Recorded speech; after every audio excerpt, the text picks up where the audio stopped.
Bonjour à tous. Alors aujourd'hui je vais faire une vidéo qui complétera une vidéo que j'ai fait il y a quelques temps sur la chaîne qui parlait des baux d'habitation et des baux commerciaux. J'aimerais en fait compléter ces vidéos en se concentrant sur le bail commercial et la location eh bien, de locaux. Parce qu'en fait j'aimerais voilà, vous avertir et vous donner quelques infos très importantes si vous souhaitez vous lancer dans une activité qui nécessite en fait l'achat ou la location d'un local. Mais là, je vais plutôt parler de la location parce qu'à l'achat, finalement, il n'y a pas vraiment de risque et de problème puisque si vous êtes propriétaire et exploitant de votre propre local, eh bien de toute façon, il n'y a pas vraiment de risque particulier.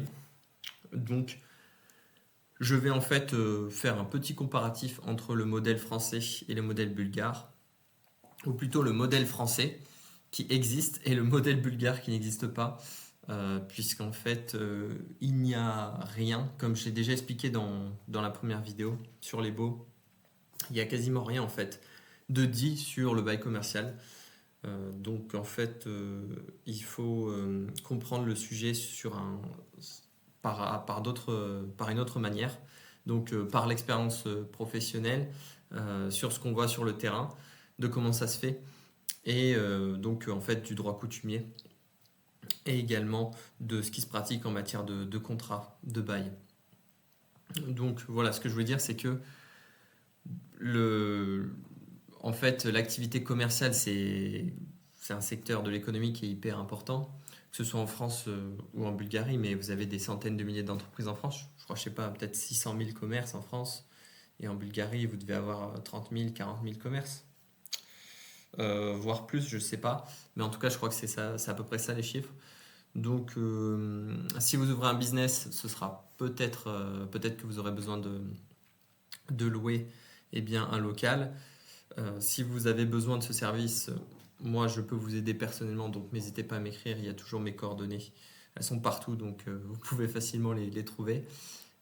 Mais voilà, donc allons-y sur un petit peu les différences existantes entre bien, le bail commercial, le commerce en France, le commerce en Bulgarie. Qu'est-ce qu'il faut savoir? Donc déjà, ce qu'il faut comprendre, c'est que, pour la petite histoire, on travaille dans l'agence dans laquelle je suis, eh bien, on travaille avec des avocats. Et au début, quand j'ai commencé, je me suis posé la question de, mais attendez, pour le bail commercial, il y a un fonds de commerce, comment ça fonctionne? Il y a un droit au bail. Et en fait, l'avocate auquel on a posé ces questions nous a un peu regardé en disant c'est quoi ça? Donc en fait, elle ne savait pas. Et c'est pas qu'elle est incompétente, bien au contraire, c'est simplement que ça n'existe pas. Donc moi, j'avais déjà en amont fait mes petites recherches pour essayer de comprendre comment ça fonctionnait en Bulgarie. Et donc je vais vous expliquer tout ce que je sais à l'heure actuelle. Alors, pas tout parce que j'ai pas le temps non plus de vous faire une vidéo de 5 heures, mais en tout cas les bases quoi. Donc déjà évidemment en France, on a une notion de fonds de commerce. Euh, donc le fonds de commerce, ce qui compose en fait votre activité, les éléments matériels, immatériels, la clientèle, etc. En Bulgarie, il n'y a même pas cette notion-là, donc ça n'existe pas dans le code. Je vais vous montrer quelque chose rapidement. Mais donc par exemple, là c'est le commercial act en Bulgarie, donc le code de commerce. Il n'y a rien en fait quasiment sur la location. Et en fait, il n'y a une seule partie qui parle des contrats de location, mais ça s'applique sur les biens meubles et pas sur les biens immeubles. Donc en fait, ça ne sert à rien. Et toutes les autres dispositions du code du commerce sont destinées aux activités commerciales, mais ne parlent pas forcément d'immobilier. Donc ça, c'était pour vous dire. Alors qu'en France, bon, vous avez le bail commercial est hyper encadré, hein. Vous avez des articles en veux-tu et en voilà, plus beaucoup de jurisprudence qui est venue garnir le droit au fil des années, ce qui n'est pas du tout le cas en Bulgarie, donc c'est vraiment open bar. Tout est contractuel. C'est pour ça que, pour commencer, je voulais vous dire qu'en fait, en résumé, c'est ce que j'ai dit d'ailleurs dans la première vidéo, mais en fait, comment fonctionne le bail commercial ici? Ça fonctionne en fonction du droit des obligations, donc du code qui se trouve ici. Donc ça, c'est le droit des obligations bulgare. Donc, je vous mets en français là, droit des obligations et des contrats. Et vous avez en fait toutes les règles qui s'appliquent au contrat. Ce qui fait que, comme il n'y a pas de protection et de disposition d'ordre public, donc qui s'applique à tous et eh bien personne ne peut y déroger. Ça n'existe pas en Bulgarie. Enfin, si ça existe, mais pas pour ça en fait, pas pour les contrats de bail commerciaux. Ça existe que pour le contrat de fermage, donc pour la location d'espaces agricoles. Mais comme il n'y a pas ça, ça veut dire que tout est supplétif et vous pouvez en fait faire un peu ce que vous voulez. Donc par exemple en France, on a le bail 369 qui est d'ordre public. Enfin, en tout cas, le bail ne peut pas être inférieur à une durée de 9 ans.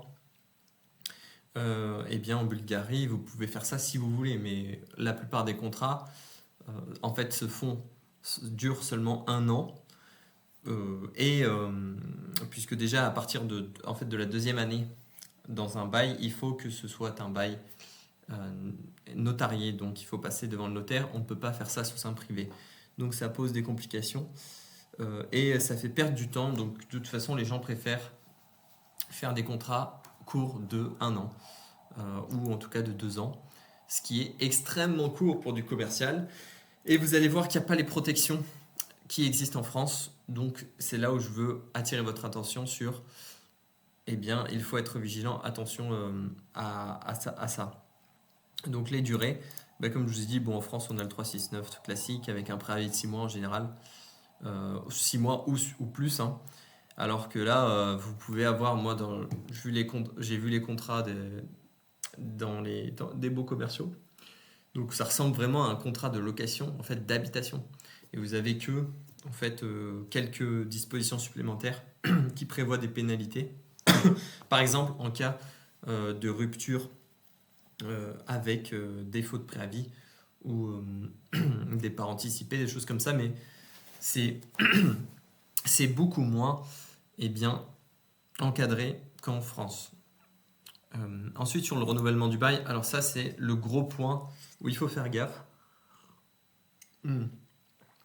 Bien sûr, en France, c'est tout à fait impensable qu'un bailleur mette un terme à un contrat de location commerciale comme ça, tout en sachant que, par exemple, le commerce, le preneur qui a le commerce, qui le loue, il fait, je sais pas moi, 100 000 euros de chiffre d'affaires par mois. Et puis là, du jour au lendemain, le bailleur dit « tu t'en vas et je ne te dois rien ». Alors ça, en France, c'est impensable.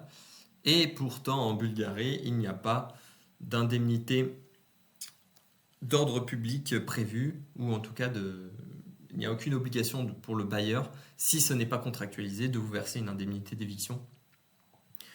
Si, bien sûr, il respecte les termes du contrat, donc souvent, préavis de 1 mois, le bailleur donne congé 1 mois avant la fin du bail, ce qui fait qu'il peut donner congé au bout de 11 mois, par exemple, parce que si le bail dure seulement 1 an, comme je vous ai dit, ce qui se passe la plupart du temps, eh bien, ça peut arriver. Le bailleur donne congé au bout de 11 mois et vous perdez toute votre activité commerciale. Vous devez vous-même engager les frais de déménagement, vous perdez votre fonds de commerce, vous perdez tout et donc vous êtes niqué. Voilà, donc en fait, qu'est-ce qui se passe dans les faits? Ça finit au tribunal. Donc ces histoires finissent devant le juge qui va lui-même déterminer une indemnité d'éviction qui n'est pas prévue dans le code de quoi que ce soit en fait, et qui sera déterminée par le juge. Donc il faut être vigilant et faut faire très attention au bail. Donc si vous faites un bail d'habitation, vous n'avez pas besoin de lire avec trop d'attention, c'est pas très grave. Mais là, il faut faire super gaffe, quoi. Les baux commerciaux, vous mettez de l'argent, beaucoup d'argent pour créer une activité commerciale, pour vous installer, vous allez peut-être faire des travaux également. Bon, il y a beaucoup de choses que vous pouvez faire et ça peut être des gros frais. Donc là, il faut faire très attention au contrat que vous rédigez. Sur la résiliation, j'en ai un peu parlé du coup. En France, c'est très encadré, alors qu'en Bulgarie, eh bien, je vous dis, c'est simplement contractuel. Donc, si le préavis, c'est écrit 1 mois, c'est impensable, quoi. Vous voyez, c'est un préavis de 1 mois pour une activité commerciale. Pourtant, c'est ce qui se pratique assez souvent. Et le bailleur ne sera pas en tort du point de vue de la loi de faire ça si le contrat prévoit que c'est comme ça. Je vous rappelle vraiment 3 des obligations. Eh bien, c'est la partie la plus importante en fait quand vous faites des contrats en Bulgarie. Le droit qui s'applique en priorité, ça va être vraiment le droit des obligations, puisqu'il y a peu de dispositions prévues pour en fait chaque branche du droit et chaque vraiment discipline particulière du droit. Donc c'est des dispositions générales qui s'appliquent.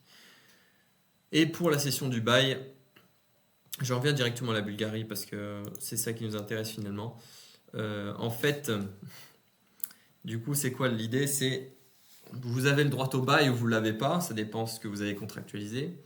Mais admettons que vous, locataire, vous vouliez céder votre bail à un autre, à un preneur, vous pouvez en général le faire. Mais là, ça va être un peu comme en France. Il va falloir prévenir le propriétaire, sauf s'il n'y a aucune clause qui prévoit que vous devez nécessairement le faire. Vous seriez libre de le faire si jamais personne ne vous a contraint en fait à faire autrement. Donc ça c'est quand même plutôt pas mal. C'est plutôt pas mal. Ensuite j'ai mis le crédit bail. Donc ça j'en ai déjà parlé en fait dans la première vidéo. Donc je sais pas si je vais en revenir. Mais donc je vais pas en parler en fait, ça sert à rien. C'est même un peu hors sujet. Mais du coup, j'avais fait une petite conclusion, tout simplement pour vous dire en fait c'est quoi l'idée. C'est attention, le contractuel est très important en Bulgarie, bien plus que en fait les dispositions légales, puisqu'il y en a pas. Les codes bulgares sont très light. Donc il faut faire attention avec ce qu'on crée comme contrat. Il faut se protéger, donc s'entourer de juristes, de professionnels et en tout cas demander conseil si jamais vous allez louer un local, demandez conseil. Et je peux peut-être vous parler de comment ça se passe d'ailleurs obtenir un local si vous êtes intéressé. Par exemple, nous on fait ça aussi, on vous trouve des locaux si vous souhaitez installer une activité. Mais en fait la difficulté c'est que ça se fait dans la rue la plupart du temps, c'est-à-dire qu'il faut se balader dans la rue et trouver des numéros de téléphone devant des façades, devant des vitrines, dont les locaux sont vides et sont déserts, et voire appeler le propriétaire pour essayer de louer le truc. En fait, il y a des annonces, ce qu'on fait habituellement en habitation, c'est-à-dire trouver des appartements. On va utiliser les sites, les annonceurs pour voir ce qu'il y a sur le marché, ensuite appeler, organiser les visites. Alors que là, c'est un peu différent. Les locaux, ça se trouve dans la rue en fait. Les locaux commerciaux. Donc assez particulier. Et ça peut prendre plus de temps à trouver que si on fait sur de la location d'habitation. 100%. Surtout si on est difficile dans ce qu'on recherche. Donc voilà. C'était ce que je voulais dire. Faites très attention à ça. J'ai peut-être pas été hyper clair à certains moments. C'est une vidéo que j'ai préparée très rapidement. Mais en tout cas, si vous avez besoin de conseils ou d'aide pour accomplir un projet immobilier et un projet d'installation de société dans le cadre d'une activité commerciale nécessitant la location ou l'achat d'un local commercial, n'hésitez pas à me contacter. Je me ferai une joie de vous aider. Merci d'avoir écouté cette vidéo et je vous dis à la prochaine. Un dernier truc que j'ai oublié de vous dire, mais c'est sur la destination des biens immobiliers en Bulgarie. Donc vous avez, comme en France, différentes destinations qui sont prévues et aussi des usages qui sont prévus pour les locaux. Ce qui fait qu'en fait, vous ne pouvez pas faire ce que vous voulez. Donc au moment de louer le local et en tout cas de chercher un local, il faut bien vérifier et se renseigner sur est-ce que le local permet de faire l'activité qu'on souhaite faire.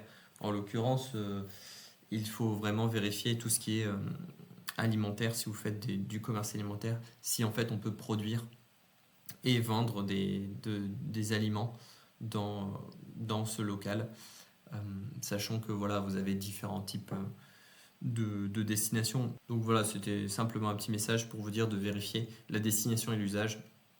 Je ne vais pas rentrer plus dans le détail ici, mais si vous trouvez le local par vous-même, notamment, demandez au propriétaire ou au broker du propriétaire quel est l'usage, quelle est la destination du bien. Normalement, bon, parfois ils n'en savent rien, mais on peut quand même avoir l'info. Et par rapport à ce que le local fait ou ce qu'a fait dans le passé, on peut savoir ce qu'on peut faire ou pas. Donc voilà, c'était ce que je voulais rajouter. À bientôt, au revoir.